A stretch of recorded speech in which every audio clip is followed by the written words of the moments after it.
बात जम्मू कश्मीर की कर रहे थे। कश्मीर के पहलगाम में हुए भीषण आतंकी हमले के बाद भारत ने किस तरीके से खड़ा रुख अपनाया है पाकिस्तान के अगेंस्ट, और पाकिस्तान का उस पर क्या रवैया है, इस पर हमने बात की, क्योंकि बात हम कर रहे थे वाटर ट्रीटी की, सिंधु वाटर ट्रीटी की।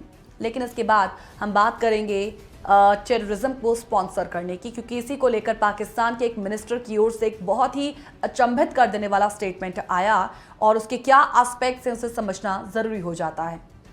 तो बता दें कि जम्मू कश्मीर के पहलगाम में हुए भीषण आतंकी हमले के बाद पाकिस्तान की जो पोल है वो एक बार फिर दुनिया के सामने खुली है।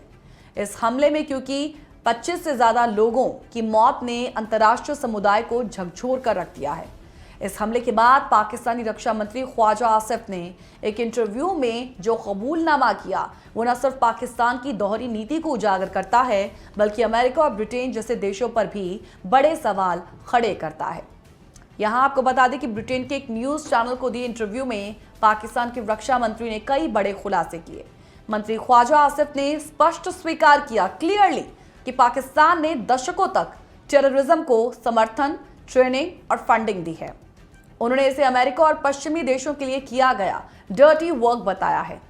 आसिफ कहते हैं कि हमने अमेरिका और ब्रिटेन जैसे देशों के लिए 3 दशकों तक ये काम किया और इसकी कीमत आज भी पाकिस्तान चुका रहा है। इसे लेकर क्या कुछ कहा डिफेंस मिनिस्टर पाकिस्तान के ख्वाजा आसिफ ने, आइए आपको सुनाते हैं। Well, we have been doing this dirty work for United States for about 3 decades, and West, including Britain.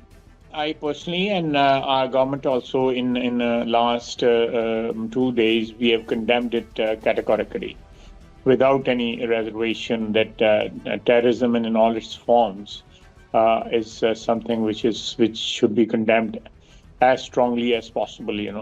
This is something Pakistan has been victim of terrorism for decades, and perhaps no other country in the world has suffered so much from terrorism as Pakistan because of the wars in Afghanistan in the 80s, and then in the previous decade and decade before that. So we are very familiar the pain it inflicts on the people and the country and the nation. तो sponsoring terrorism, इसको लेकर बात की, funding की बात की, terrorism की बात की है, और इसे ओवरऑल डर्टी वर्क बताया है। किसके लिए उन्होंने काम किया है, उन देशों के नाम भी उन्होंने लिए। आपने सुना कि वो कहते हैं कि 1980 के एरा में जब अमेरिका और पश्चिमी देश अफगानिस्तान में सोवियत संघ के खिलाफ लड़ाई लड़ रहे थे, तब पाकिस्तान ने इन ताकतों के इशारे पर आतंकी संगठनों को पालना शुरू किया। साथ ही आसिफ कहते हैं कि ये वही आतंकी हैं जिन्हें कभी वॉशिंगटन और लंदन में वाइन एंड डाइन किया गया। आसिफ ने यह भी कबूल किया कि 9/11 के बाद एक बार फिर पाकिस्तान को इन ताकतों के लिए मोहरा बनाया गया है, जिसका नतीजा अब भुगतना पड़ रहा है। आसिफ कहते हैं कि अगर पाकिस्तान ने इन वॉर्स में खुद को शामिल नहीं किया होता तो आज उसका रिकॉर्ड साफ सुथरा होता, लेकिन अब उसे टेररिज्म का समर्थक बताया जाता है, और ये सब उस समय की गलतियों का ही तो नतीजा है। ये वही कॉन्सिक्वेंसेस हैं। तो कुल मिलाकर इस कबूलनामे से पाकिस्तान का असली चेहरा दुनिया के सामने आया है, और ऐसा स्टेटमेंट जब सामने आया तो इसे लेकर काफी बातें हुई। अब साफ है कि पाकिस्तान खुद आतंकवाद की नर्सरी चला रहा था। हालांकि रक्षा मंत्री के मुताबिक इस नर्सरी में खाद पानी की व्यवस्था कई पश्चिमी ताकतें कर रही थी। अब इसका मतलब क्या निकाला जाए?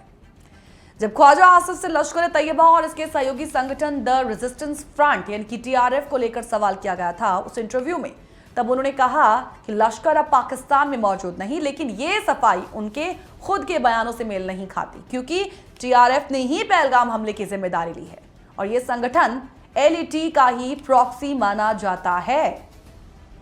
आसिफ ये स्वीकार करते हैं कि पाकिस्तान को भारत की जवाबी हमले का डर है। पाकिस्तान भारत से डरता है। वो कहते हैं कि अगर भारत कोई बड़ा हमला करता है तो पाकिस्तान भी माप तोल कर जवाब देगा, लेकिन ये भी माना कि अगर भारत का हमला बड़ा होता है तो इससे सीधा युद्ध ही छिड़ेगा। कुल मिलाकर इस बयान से साफ होता है कि पाकिस्तान को अपनी कमजोरी का एहसास है और उसे डर है कि अब भारत चुप नहीं बैठेगा। आसिफ के इस बयान ने अमेरिका और ब्रिटेन की भी उस पॉलिसी पर सवाल खड़े किए जिसमें उन्होंने पाकिस्तान को दशकों तक हथियार, फंड और ट्रेनिंग दी है। आज वही आतंकवादी भारत में हमला करते हैं, इन्फिल्ट्रेशन करते हैं और दुनिया को खतरे में डालते हैं। तो कुल मिलाकर इससे साफ तो यही है कि आतंक के इस कारोबार में पाकिस्तान अकेला नहीं बल्कि कुछ वेस्टर्न पावर्स भी हिस्सेदार रही हैं। आसिफ ने यह कहा है कि बहुत आसान है कि बड़ी ताकतें इस क्षेत्र में किसी भी घटना का दोष पाकिस्तान पर मढ़ दें, लेकिन सच भी यही है कि पाकिस्तान ही वो जमीन है जहां आतंकवाद पनपता है। ये वही देश है जिसने उसामा बिन लादेन को सालों तक पनाह दी और अब भी आतंकियों को शह देता रहा है। जैसे जैसे पहलगाम हमले की जांच आगे बढ़ेगी, दुनिया को ये और क्लियर होगा कि पाकिस्तान आतंकवाद का पनाहगाह क्यों बना हुआ है। ख्वाजा आसिफ का ये कबूलनामा कहीं ना कहीं पाकिस्तान की नीयत और नीति दोनों को बेनकाब करता है। अब भारत समेत पूरी दुनिया को एकजुट होकर कहीं ना कहीं इस दोहरे खेल के खिलाफ निर्णायक कदम उठाने की जरूरत है, ताकि आगे कोई और पहलगाम जैसा अटैक ना हो।